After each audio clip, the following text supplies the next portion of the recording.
지난 한 주간도 하나님께서 우리 기쁨의 동산에 너무너무 잘해 주셨습니다. 이제 오늘부터 본격적으로 다시 시작합니다. 국수부터 시작해서 모든 모임이 시작되는데, 우리 기쁨의 동산 교회 하반기는 다음 세대에 집중하려고 합니다. 그래서 이웃초청잔치도 다음 세대와 함께하는 이웃초청잔치, 이거는 그냥 같이 기도한다는 게 아니라 어른들도 VIP를 다음 세대로 정하는 거예요, 이번에는. 그래서 영아부부터 청년부까지를 VIP로 정하고 함께 섬기고 전도하고 초청잔치를 진행할 것입니다. 같이 마음을 모아서 실제적으로 다음 세대를 준비하는 교회를 우리 만들어 갔으면 좋겠습니다. 두 번째로는 이제 양육이 내일부터 시작되는 거죠. 왜냐하면 후원자 기도회가 시작되니까요. 많은 분들이 참여해 주시고 함께 또 사모하는 마음으로 시작하게 돼서 감사하고요. 또 패밀리 개강 예배가 다 연결되는 거니까요. 함께 참여하셔서 은혜 받으시고 새롭게 시작하시기 바랍니다. 세 번째로는 이번에도 명절 선물을 좀 가격이 나가는 걸로 준비했습니다. 역시 우리 전사님 남편이 아시는 분이 있는데 직접 가서 실어오고 막 이러면서 비용을 최대한 절감하면서 고급으로 준비했으니까요. 받으시고 또 행복했으면 좋겠습니다. 혹시 행정적인 착오로 안 오면 근심하지 마시고 바로 전화하십시오. 얼마든지 우리 해결할 수 있습니다. 그러면 오늘 제목을 같이 보도록 하겠습니다. 오늘 제목이 뭡니까? 성도는 기억에 남으라고 좀 자극적인 제목을 정했는데요. 아니, 성도는 싸우면 안 되죠. 제가 김인중 목사님한테 배운 가장 첫 번째 목회 원리는 절대로 싸우지 마라. 무슨 일이 있어도 싸우지 말라는 것이 김인중 목사님의 가르침이었고, 그래서 목회하면서 싸우지 않는 것을 원칙으로 삼고 있습니다.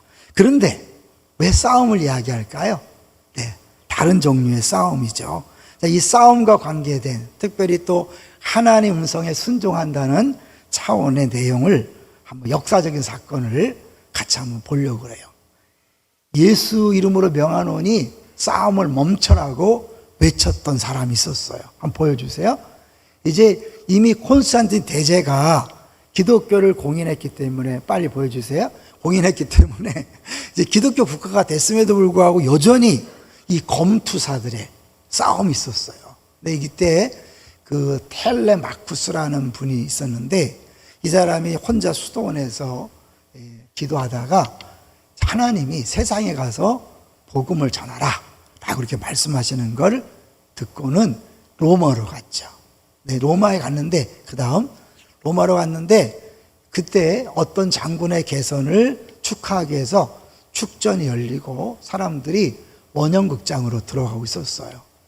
아직도, 이미 기독교 국가인데도 아직도 주말이 되면 원형극장에서 이 포로로 잡혀온 검투사들의 싸움이 진행된 거죠. 둘 중에 한 명은 죽어야 끝나니까 무시무시한 거죠.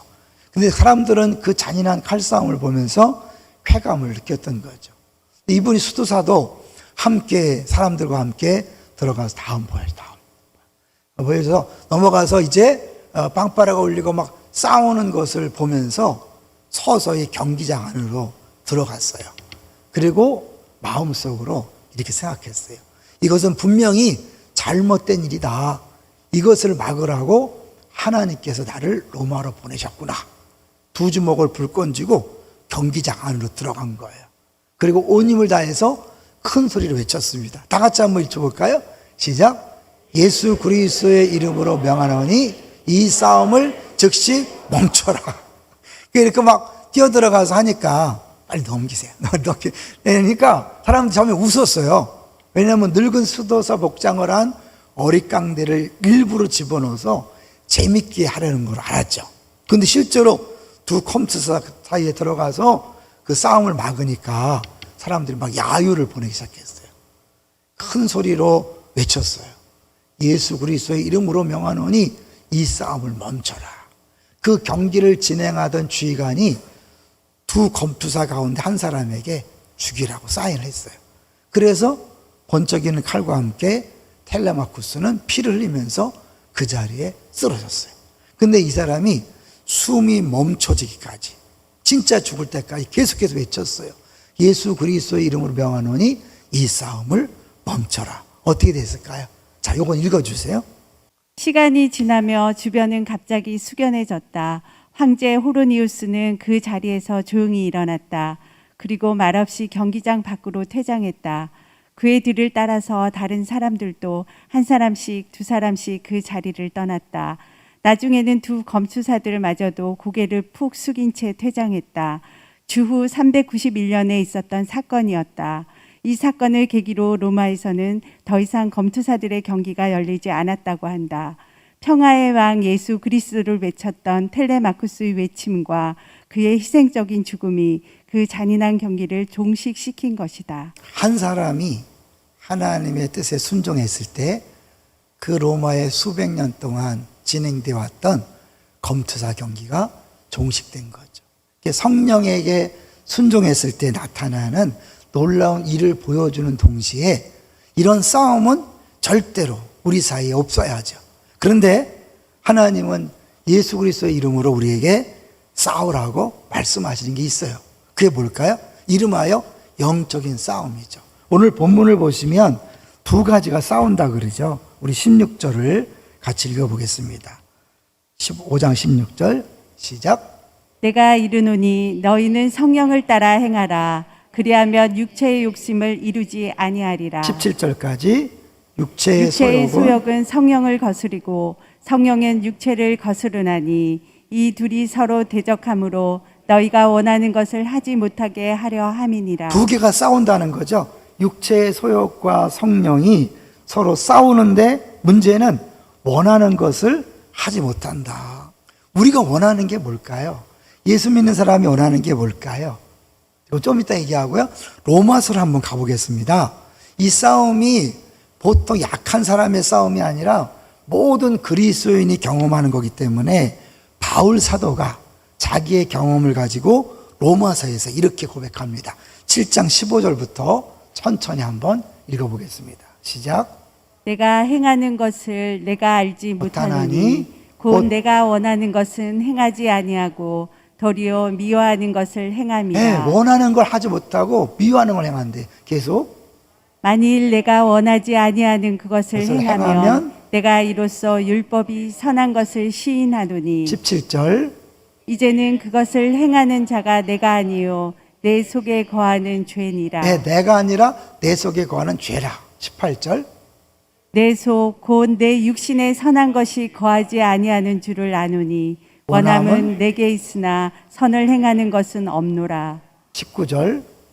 내가 원하는 바 선을 행하지 아니하고 도리어 원하지 아니하는 바 악을 행하는도다. 뭘 원하죠? 선을 행하는 거예요. 예수 믿는 사람은 근본적으로 선을 행하길 원해요. 그런데 그러지 않고 악을 행한다는 거죠. 20절. 만일 내가 원하지 아니하는 그것을 하면 이를 행하는 자는 내가 아니요 내 속에 거하는 죄니라. 21절. 그러므로 내가 한 법을 깨달았노니 곧 선을 행하기 원하는 나에게 악이 함께 있는 것이로라. 22절. 내 속사람으로는 하나님의 법을 즐거워하되 23절. 내 지체 속에서 한 다른 법이 내 마음의 법과 싸워 내 지체 속에 있는 죄의 법으로 나를 사로잡는 것을 보는도다. 누구의 고백이라고요? 사도 바울의 고백인 거예요. 그러니까 이 사도 바울이 이런 고백했다는 것은 예수 믿는 사람들 모두에게 이런 싸움이 있다는 거예요.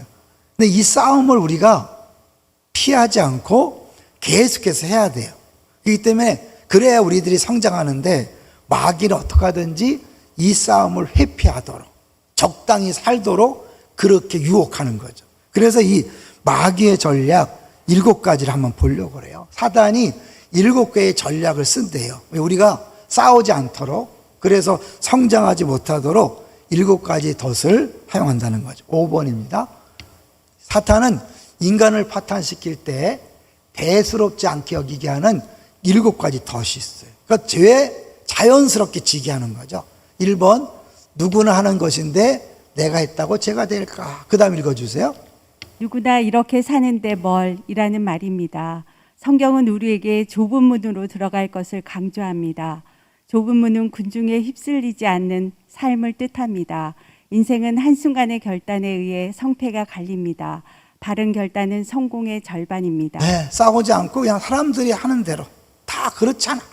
2번, 아직 젊으니까 신학은 나중에 나이가 들어서 갖자. 다음 읽어주세요. 너는 아직 젊어라는 말입니다. 사탄은 교회 출석을 결심한 사람의 귀에 이렇게 속삭입니다. 내가 교회에 출석하기는 너무 젊어. 조금만 더 기다리라고. 이 유혹에 넘어가 젊은 시절을 허송하고 후회의 눈물을 흘리는 사람들이 얼마나 많습니까? 많죠? 지금도 나 좀 이따 갈게, 좀 이따 갈게 그러잖아요. 3번, 아주 미미한 것은 양심에 큰 가책이 없다. 계속 읽어주세요. 이 정도는 괜찮겠지라는 말이다. 작은 실수 하나가 사람의 함정에 몰아넣습니다. 큰 물고기도 작은 미끼에 걸려듭니다. 네, 우리는 매번 싸움에 지더라도 계속 해야 돼요. 결국 그래야 전쟁에 이기는 거예요. 전투를 회피하면 전쟁에 지는 거죠. 4번, 2번이 딱 한 번이니까 괜찮겠지? 읽어주세요. 딱 한 번인데 뭘이라는 말입니다. 사탄은 항상 딱 한 번이라는 말을 유혹의 무기로 사용합니다. 딱 한 번. 5번, 그동안 너무 힘들게 살았으니까 이 정도는 보상 측면에서 괜찮겠지. 신기한 것은 부흥회 뒤에 주일날 교회를 안 나온다든지, 수련회 가서 은혜 받고 주일날 안 나온다든지. 왜냐하면 나 충분히 다 했으니까. 이런 건 아니죠. 6번 같이 읽어봅니다. 시작. 이것이 나에게 주어진 좋은 기회가 아닐까. 다윗이 사울을 죽일 수 있는 기회가 주어졌을 때 거부한 걸 기억하세요. 7번 같이 읽습니다. 아무도 보지 않으니까 문제 없겠지. 사실 이런 상황에서 우리는 성령께서 우리 안에서 그러지 말라고 계속 말씀하거든요. 근데 그거를 무시하고 그냥 사단이 시키는 대로, 육체가 시키는 대로 하는 것이 전투에 패배하는 거죠. 자, 이제 오늘 그 18절까지만 한번 읽어보고요. 이 18절이 16절과 어떤 연관이 있는지 한번 보면요, 우리의 싸움의 실체를 알 수 있어요. 우리 5장 18절을 같이 읽어볼게요.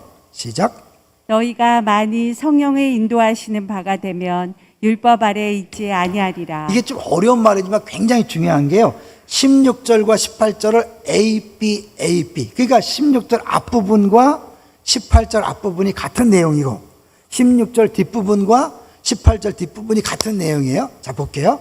16절에 내가 이르노니 너희는 성령을 따라 행하라 그랬죠. 그리고 18절 앞부분 너희가 만일 성령에 인도하시는 바가 되면, 같은 말이라는 거예요. 뒷부분 16절의 뒷부분 보세요. 그리하면 뭐가? 육체의 욕심을 이루지 아니하리라. 우리 욕심대로 산다. 이건 너무나 쉽죠. 근데 18절에 뒷부분을 보면 율법 아래에 있지 아니하리라. 좀 어려운 것 같아요. 근데 육체의 욕심을 따라 사는 것, 이루는 것이 율법 아래에 있대요. 율법이란 뭘까요? 우리가 막 지난주에 계속 얘기했죠. 다른 복음은 없다. 우리의 구원은 뭐로 받는다? 율법이 아니라 복음으로, 은혜로 받는다. 그 율법은 뭐냐면 내가 무엇을 해서 자기를 구원하려고 하는 거예요. 이것도 좀 어렵죠. 더 쉽게 이야기하면 내가 무엇 해서 나를 입증해 보는 거예요. 나 이런 사람이야. 나 이렇게 가치 있는 인물이야. 근데 구원은 뭐냐면 내가 아무것도 안 했어도 예수님이 죽으시고 부활했기 때문에 내가 예수를 믿으면 예수님의 모든 것이 뭐예요? 다 내 것이에요. 믿습니까? 그래서 하나님이 예수님한테 뭐라고 한다고 그랬어요? 이는 내 사랑하는 아들이요 내 기뻐하는 자라. 하나님이 최고의 인정을 해주셨어요. 그 인정이 내 거가 되니까 이제 아파트 평수나 성적 등수나 차의 크기나 자녀가 어느 학교에 다니나 이런 것으로 내가 나를 인정받는 게 아니라 내 자체에 다 인정이 됐기 때문에 그런 것과 무관한 자유의 삶을 사는 거예요. 어떤 게 행복해요? 계속해서 비교해서 아파트 평수 늘리고 큰 차 타고 또 사람들 앞에 인정받으려고 자녀가 잘 되길 바라고 그런 것이 안 됐을 때 나는 실패자야, 낙오자야, 이런 사람이 행복합니까? 그런 것 다 없어도 예수님 때문에 난 이미 하나님이 인정하시는 행복한 사람이야. 어떤 걸 원하셔요? 당연히 뒤져. 근데 우리는 나도 모르게 자꾸 내 스스로 나를 구원하려고 하는 그런 경향이 있는 거예요. 이게 육체가 하는 일이에요. 그러니까 여러분 막 살인하지 말라, 간음하지 말라 이런 싸움이 아니에요.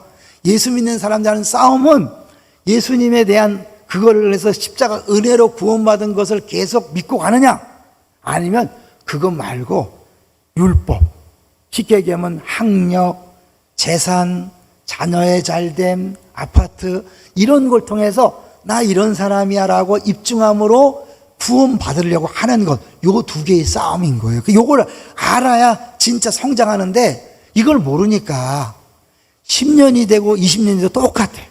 똑같이 승질 내고 똑같은 시험 들고, 그래서 나는 원래 그렇게 먹었으니, 그렇게 생겨 먹었으니까. 아니에요. 여러분, 안 싸웠기 때문에, 싸워도 엉뚱한 싸움을 했기 때문에, 틀린 싸움을 했기 때문에 바뀌지 않는 거예요. 자, 이제 요걸 정확히 보면 로키 얘기를 한번 해볼게요. 영화 로키 알죠? 빠바방, 그 로키. 우리 한번 그 그림 한번 보실게요. 이 로키가 사실은 막 엉망진창을 살다가 기회가 주어졌죠. 챔피언하고 맞붙을 사람이 갑자기 일이 생겨서 이 무명의 방랑자에게 기회가 주어진 거예요. 그래서 막 열심히 연습하면서 신났는데 시합 전날 아무리 해도 안 될 것 같은 느낌이 있는 거예요. 그래서 대화를 나누는 거예요. 아무래도 안 되겠어. 도저히 이길 수가 없어. 내 옆에 있던 친구가 아폴로 말이야. 챔피언이 아폴로거든요. 그 다음 보여주세요. 시합장에 가서 걷고 생각해 봤는데 말도 안 돼. 나는 상대가 안 돼. 정말 열심히 연습했는데 안 된다는 거예요. 그리고 그 다음에 그렇지만 상관없어. 예전에 나는 아무것도 아니었으니 말이야. 옛날에는 자기가 가치를 느끼고 의미가 없는 인생이었어요. 그런데 그때 옆에 있는 친구가 그런 말 하지 마, 그런 거죠. 근데 이제 이건 한번 같이 읽어볼게요. 시작. 알아 아드리안, 하지만 사실이야. 나는 보잘것없는 사람이야. 하지만 이제 상관없어. 시합에 져도 상관없다고 생각했으니까. 내가 많이 죽을 만큼 맞아도 괜찮아. 아무도 아폴로 크리드에게 끝까지 버티지 못했지. 내가 15라운드까지 버티기만 한다면 내 인생 처음으로 뭔가를 이뤄낸 순간이 될 거야. 버티기만 한다면 내 인생 처음으로 뭔가를 이뤄낸 순간이 될 거야.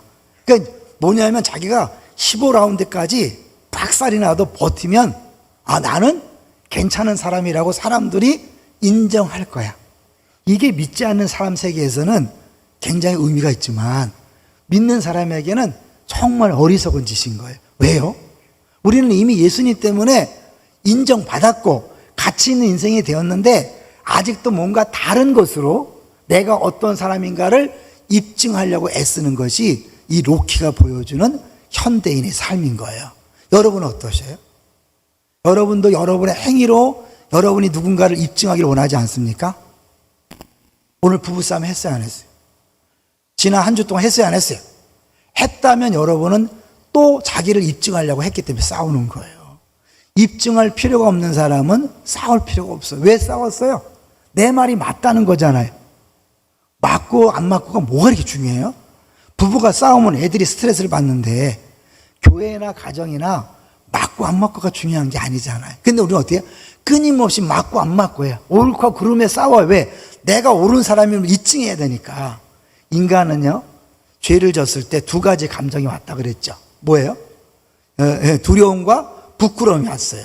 이게 자꾸 부끄러움을 갖고 왔어요. 근데 그 부끄러움을 해결하기 위해서 인간은 끊임없이 자기를 입증해 보려고 해요. 이게 자기 구원이에요, 여러분. 이게 믿음으로 구원받는다와 율법으로 구원받는다. 난 예수 믿고 구원받았으니까 상관없이 아니에요. 신앙생활 내내 우리는 이 싸움을 하는 거예요.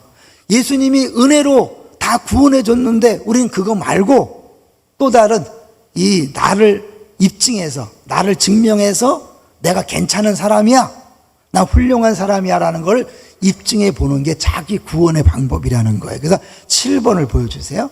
자, 7번. 육체는 읽어봅니다. 시작. 육체는 우리 안에서 우리가 스스로의 구주요 주님이 되길 원한다. 사륵스적인 마음은 율법 아래에 있도록 기능하여 그리스도의 의와 구원이라는 공짜 선물을 거절하고 스스로의 것을 계속 추구하게 한다. 잠깐 멈추세요. 그리스도의 의와 구원이라는 공짜 선물을 거절하고, 너무 쉬우니까 내가 스스로의 것을, 내가 얼마나 잘났는지 멋있는지 훌륭한지를 추구하게 하는 거예요. 그래서 어떻게? 결국은 다른 사람과 경쟁하고 싸우고 비교하게 만드는 거예요. 따라서 시작. 따라서 모든 죄들의 밑바닥에 있는 죄, 곧 우리가 불순종하는 근본적인 동기는 하나님의 은혜와 선하심을 믿지 않는 마음과 자기 구원을 통해서 자신의 삶을 지켜내 보겠다는 염원인 것이다. 이렇게 볼 때 바울이 말하는 두 본성이란 우리 안에서 작동하는 반쪽짜리 동기부여 체계이다. 하나는 예수님 때문에 구원받은 은혜로 받은 것을 인정하고 감사하면서 섬기는 삶이고, 또 하나는 뭐예요? 그걸 버리고 내 노력으로 내 방법으로 내가 구원받기를 원해서 끊임없이 싸우는 거예요. 부부끼리 싸우고, 부모 자식 간에 싸우고, 교회 와서 성도 간에 싸우고. 명분은 뭐예요? 다 교회를 위한 거예요. 가정을 위한 거예요. 하나님 나라를 위한 거지만 싸운다는 자체가 뭐예요? 나를 입증하려는 거잖아요. 그러니까 구원을 모르니까 그것으로 내가 괜찮은 사람임을 증명하는데, 직장과 사업장은 그런 사회예요. 교회는 그런 사회가 아닌 거예요. 그런 나라가 아닌 거예요. 믿습니까? 이걸 모르니까 우리는 평생 엉뚱한 싸움을 하다가 잘하지도 못하고 맨날 오래 믿어도 똑같아. 그럼 나는 성격이 원래 그렇다. 아니에요, 여러분. 바뀌는 거예요. 김수미 씨 예수 믿는 거 아세요? 저 이번에 알았어요. 김수미 씨가 예수를 믿는데요. 이번에 CBMC라고 그 실업인 선교회 전체 그 전국대회에서 간증을 하는데, 자기는 옛날에 조금 더 안 기다린 사람이었대. 이렇게 방송 촬영 갔다가 좀 딜레이 되면 조용히 와버린대. 그 PD들이 제일 무서워하는 게 김수미였대요. 근데 이번에 갔는데 1시간 동안을 기다리게 하는데 웃으면서 기다렸대. 그래서 자기는 이렇게 변했다고 얘기하더라고. 여러분, 사실 예수 믿으면 변하는 게 당연해요. 믿습니까? 안 변하는 게 이상한 거예요. 그건 가짜 강요와 진짜지만 제대로 싸움을 하지 않았기 때문에 변하지 않은 거예요. 자, 그런 의미에서요, 한번 이제 두 마리의 늑대 얘기를 할 텐데요. 이 체로키 인디언 전설에 나오는 이야기 유명하죠. 우리 안에는 두 마리 늑대가 있다. 그러니까 누구에게나 있다는 거죠. 그러니까 둘이 막 싸우는데 하나는 선한 늑대고 하나는 악한 늑대다. 선한 늑대, 악한 늑대가 이렇게 싸우는데 이제 할아버지가 묻는 거예요. 너는 어떤 늑대가 이길 원하냐? 나는 선한 늑대가 이길 원한다. 그래, 너 그걸 원하지. 그런데 진짜 이기는 늑대가 따로 있어. 그러니까 애가 묻는 거예요. 그럼 어느 늑대가 이기나요? 라고 묻는 거예요. 그럴 때 이 할아버지 주장이 얘기하는 거예요. 자, 내가 먹이를 주는 놈이 이긴다. 뭐예요? 네가 선택하는 것이다. 이 사실 이게 육체의 정욕과 성령의 소욕과 똑같은 건 아니지만 원리를 이야기하는 거예요. 끊임없이 성령께서 내 안에서 말씀하셔요. 육체도 계속해서 나에게 요구해요. 이 두 개 중에 어떤 것을 내가 선택하느냐에 따라서 신앙생활이 달라지는 거예요. 자, 그런데 우리가 이기는 경우가 많아요? 지는 경우가 많아요? 지는 경우가 많아요. 근데 괜찮아요. 여러분, 질 때 왜 졌는지를 파악하면 되는 거예요. 아까 얘기했죠? 전투에는 지고 전쟁에 승리하는 게 신앙생활이에요. 우리는 끊임없이 전투에서 지는 거예요. 근데 질 때 그냥 약해서 진 게 아니라 지게 된 원인을 여러분이 파악하면 되는 거예요. 자, 이제 그게 뭔가를 볼게요. 8번을 보여주세요. 8번. 같이 읽어봅니다. 시작. 우리는 성령의 인도하시는 바가 됨으로써 우리가 원하는 사람으로 변할 수 있고 변함을 입을 수 있다. 성령의 충만함으로 그리스도를 닮은 성품이 되어가는 일은 해방과 비교할 수 있다. 왜냐하면 의도하셨던 그대로의 사람, 성령으로 새로워진 마음이 원하시는 사람으로 우리를 이끌어가기 때문이다. 당연하다는 거예요. 원래 성령께서 우리가 원하시는 사람이 될 수밖에 없다는 거죠. 그런데 바울은 언제나 이미지를 조심스럽게 고른다. 그가 육체의 일들을 말하고서 성령의 열매로 화제를 전환하는 것은 암시하는 바가 매우 크다. 이는 성령께서 어떻게 일하는지를 보여주는 것이다. 예, 육체의 일들과 성령의 열매예요. 왜 열매라는 표현을 쓸까요? 열매는요, 한 번에 뚝딱 열리나요? 시간이 걸리나요? 시간이 걸리는 거예요. 우리가 이걸 잊어요. 그래서 하나님 성령을 부어주세요. 그러면 기도하면 내 성품이 하루아침에 사랑으로 변할 줄 알아요. 아니에요. 은사는 방언, 예언, 병고침 이런 은사는 하루아침에 내게 올 수 있지만 열매는 시간이 필요한 거예요. 끊임없이 계속해서 영적을 싸움을 하면서 성령에게 순종할 때 시간이 지나면서 생기는 게 열매예요. 이해되시죠? 그래서 열매란 표현을 쓴 거예요. 또 하나 뭐예요? 반드시 열매는 맺게 되어 있다. 뿌렸기 때문에 열매는 맺게 되어 있다는 거예요. 근데 이게 겉에서 내가 막 사랑, 희락, 화평이니까 사랑해야지, 희락해야지 하는 게 아니라 내 안에 성령께서 역사하면 저절로 열매를 나타난다. 할렐루야. 내가 막 사랑해야지 노는 고민하는 게 아니에요. 반대로 뭐예요? 미워하지 말아야지 이 싸움이 아닌 거예요. 우리 싸움은 막 사랑해야지 막 미워하지 말아야지 말하는 게 아니라 뿌리, 내 안에 어떤 것을 내가 붙잡고 있는가? 은혜로 구원받는 복음을 붙잡고 있는가? 아니면 아직도 내 자신의 노력으로 구원받으려고 하는가? 여러분, 이 구원을 천국 지옥으로 생각하면 안 돼요. 이 구원은 내가 행복해지는 것, 내가 만족하는 것, 내가 가치 있다고 느끼는 우리들이 추구하는 모든 것들을 거기다 집으면 괜찮은 거예요. 아시겠죠? 자, 그래서 이제 8번을 보시고 이제 9번을 보겠습니다. 9번을 보시면 같이 읽어봅니다. 시작. 육체를 십자가에 못 박는다는 것은 우상을 밝혀내고 해체시켜 버리는 것이다. 행동 차원에서 죄에 대항해 보려는 정도가 아니라 동기 차원에서 죄를 잘라내는 것을 말한다. 네, 내가 왜 그때 거짓말을 했고, 왜 분노했고, 왜 싸웠고, 왜 경쟁했고, 애를 썼고 뒷담화를 했는가? 그 자체만 회개해서 안 변해요.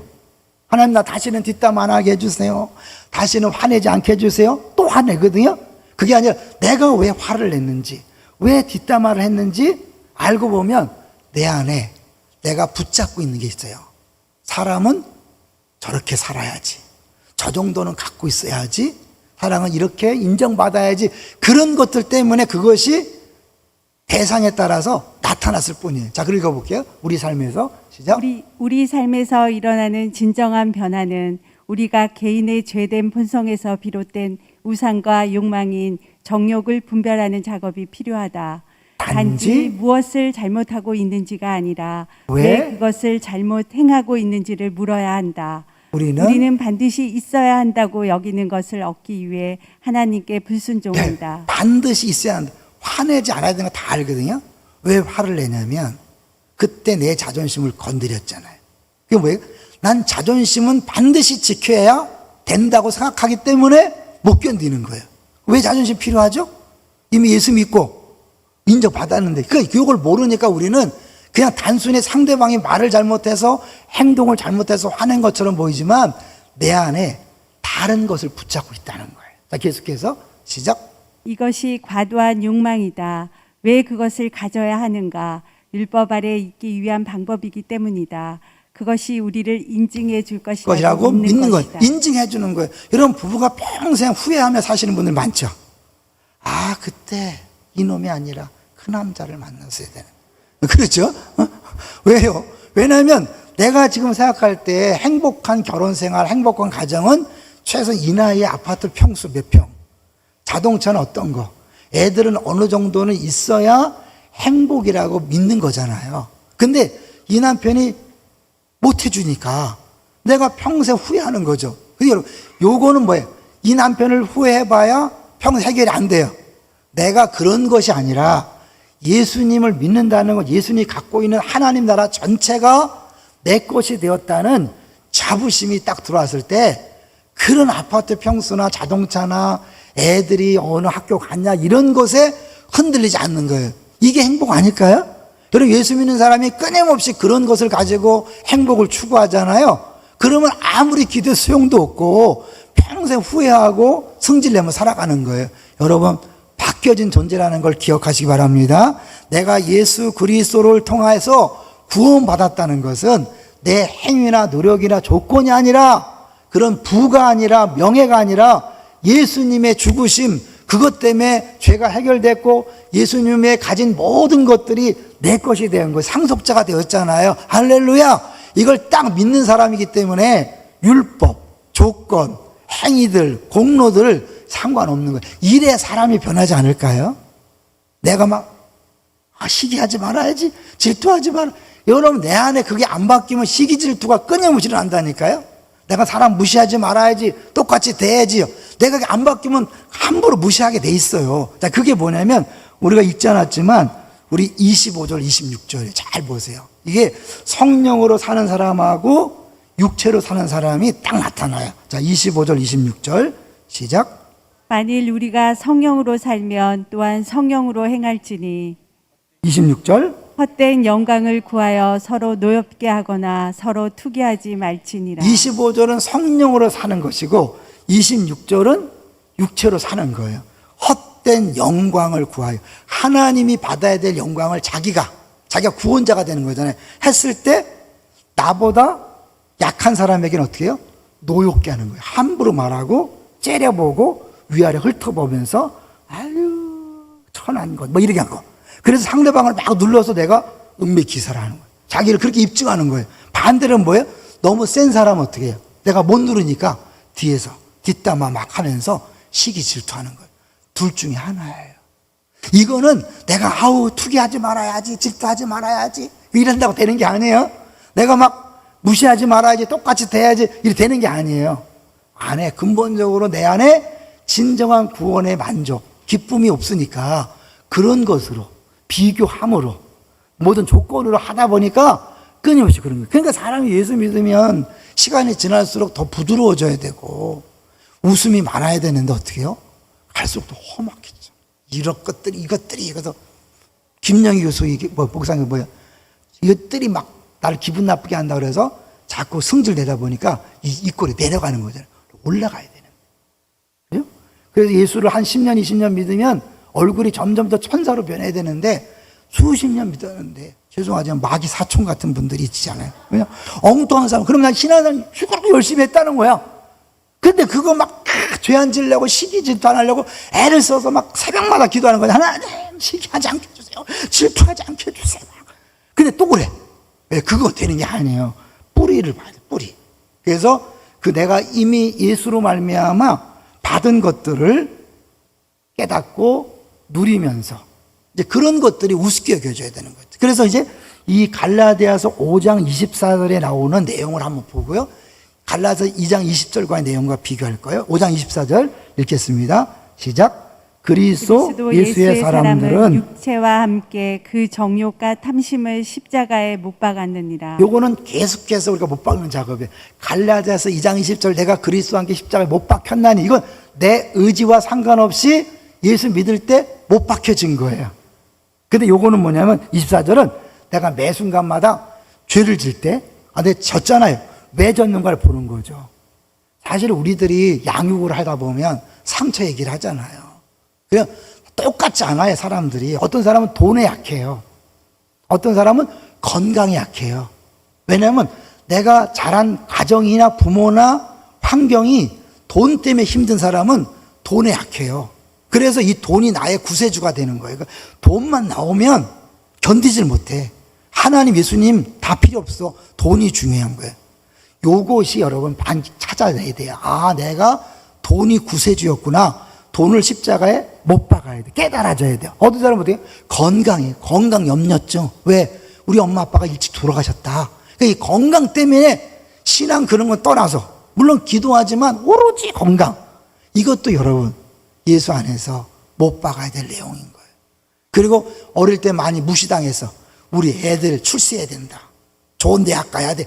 이런 게 다 우리 뿌리 깊은 우리 안에서의 상처가 그런 구세주로 나타나는 거예요. 사람은 돈이 있어야 돼. 뭐냐면 돈이 있어야 돼. 아니야. 지위가 있어야 돼. 명예가 있어야 돼. 학벌이 있어야 돼. 이 다 모두 다 다른데 이거는 그 사람이 갖고 있는 어릴 때부터의 환경과 조건 속에서 가진 이름하여 상처의 쓴뿌리인데 이것이 구세주 역할을 하는 거예요. 이것이 해결되지 않으면 우린 수십 년 예수 믿어도 또 넘어지고 또 넘어지고 또 넘어지고 안 변하는 거예요. 근데 이게 해결되면 이제 뭐예요? 하나씩 자유해지니까 돈이 내 욕심을 채우는 게 아니라 섬기는 도구가 되고, 건강이 나 혼자 즐기는 게 아니라 다른 사람을 섬기는 도구가 되니까 어때요? 나도 진짜 행복해지는 거잖아요. 그리고 나를 통해 다른 사람이 달라지는 걸 보면서 아, 이게 진짜 사는 맛이구나. 이게 진짜 의미가 있는 거구나. 이렇게 되는 거잖아요. 근데 이걸 모르니까 평생 우리가 어떻게 예수 믿어도 돈, 건강, 자녀 하면서 기도는 열심히 하는데 믿음이 안 자라고 성품이 안 변해. 이유 아시겠죠? 그거를 내 구세주로 알고 기도하면 기도를 많이 하면 할수록 오히려 거꾸로 가고 있는 거예요. 아시겠죠? 근데 우리 그렇게 싸웠다니까요. 그러니까 10번을 보여주세요. 자, 10번.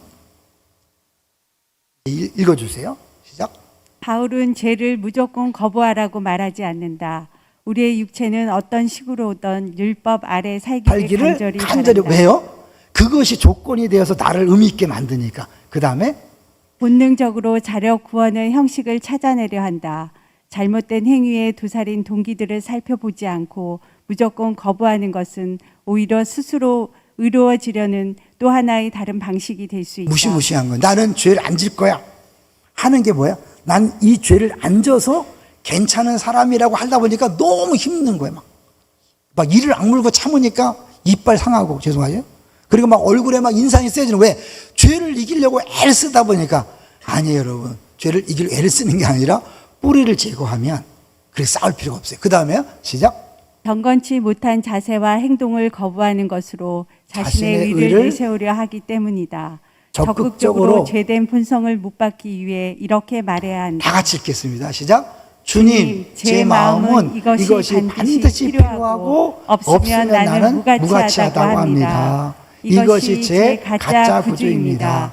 그러나 이렇게 생각하고 느끼며 사는 것은 제가 당신께 어떤 존재인지 잊어버리는 것입니다. 하나님이 내가 널 기뻐해, 내가 널 사랑해, 너 나한테 최고 베스트야. 그런데 그거 마다하고 끊임없이 돈으로, 건강으로, 학벌로 막 이런 걸로 나를 입증해 보려고 하다 보니까 좀 많이 가진 사람 앞에서는 비굴해지고 없는 사람 무시하고, 그러다 보니까 내게 주어진 모든 복들을 발로 차는 거잖아요. 왜요? 축복은 통로를 통해 오거든요. 내가 교만하고 무시하고 다른 사람 앞에 주눅들잖아요. 관계를 제대로 못 맺으니까 이 축복이 들어오는 걸 다 차단하는 거예요. 그래 내가 가난한 삶을 사는 거죠. 풍성한 삶이 아니에요. 이제 마지막 한 분을 소개하고 마치려고 그래요. 김동호 목사님 아시죠? 이분이 오늘 설교에 딱 맞는 그런 예화 자료인데요. 이분이 새롭게 하소서에 와서 간증을 했어요. 싸움이 뭔가를 보여주고 하나님 앞에 순종했을 때 어떤 일이 벌어지는가라는 것들을 보여줘요. 짧게 우리 오간사님이 한 2분 딱 정리했어요. 한번 보여주세요. 나의 구주 삼고 성령과 피로 그게 보니까 예수 믿는 정신이더라고요. 도망 안 가고 골리앗 이기듯이 그렇죠. 싸우라는 거예요. 그냥 믿고 밀어붙여야지. 도망가기 시작하면은, 그 다음에 쫓기기 시작하면은 이길 수 있는 싸움도 치더라고. 그래서 위로 집회를 만드셨나 봐요. 네네. 항암 치료도 힘드실 텐데 어떻게 이게 가능했을까요? 제가 이제 수술을 하고 이제 막 마취 깨서 조금 안정하고 내 병실 침대로 들어와서 딱 누웠는데 네. 이사야 40장 1절 말씀을 하나님 마음으로 주시더라고요. 네. 그게 이제 내 백성을 위로하라 하는 것이었어요.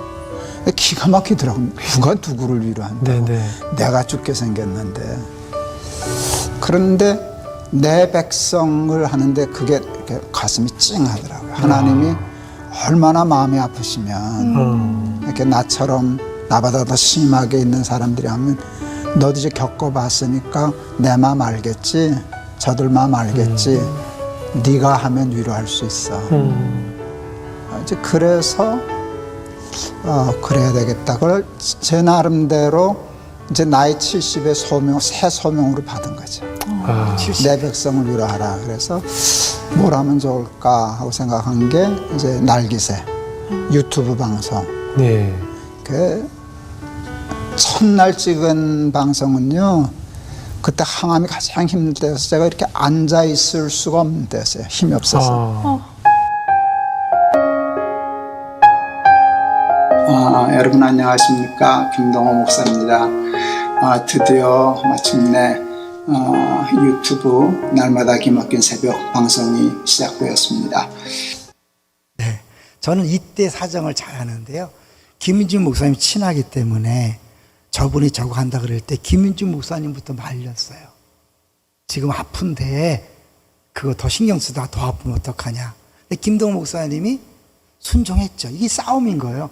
성령께서 네가 해라. 내가 이 상황에 어떻게 합니까? 육체죠. 싸우는데 순종했을 때 지금 어마어마한 역사를 이루잖아요. 70세에 암이 걸리셔서 오히려 암 환자들을 위로하는 일을 하고 있는 거죠. 더 재미난 거 뭔지 아세요? 저번 방송 끝난 다음에 그 패널 중에 이제 한 사람이 얘기했어요.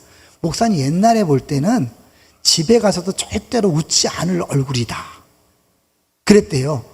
그랬다는 거예요. 근데 지금은 기회만 되면 웃으신다. 차이가 뭘까요? 여러분, 내가 내 힘으로 내 노력으로 사는 것과 하나님께서 말씀하시는 대로 순종했을 때 나타나는 결과죠. 내 안에는 성령의 열매들, 사랑, 희락, 화평이 나고 그걸 통해 수많은 사람들을 위로하고 격려하고 치유하는 일을 하는 거죠. 이게 우리에게 주어진 멋진 인생입니다. 할렐루야. 두려워하지 마시고 염려하지 마시고 주님 말씀하시면 그냥 순종하세요. 실패하면 왜 실패했는지를 점검하고 그 뿌리를 찾아내서 십자가에 못 박으세요. 오늘 저고 내일 저도 결국은 멋진 승리의 주인공이 될 줄로 믿습니다.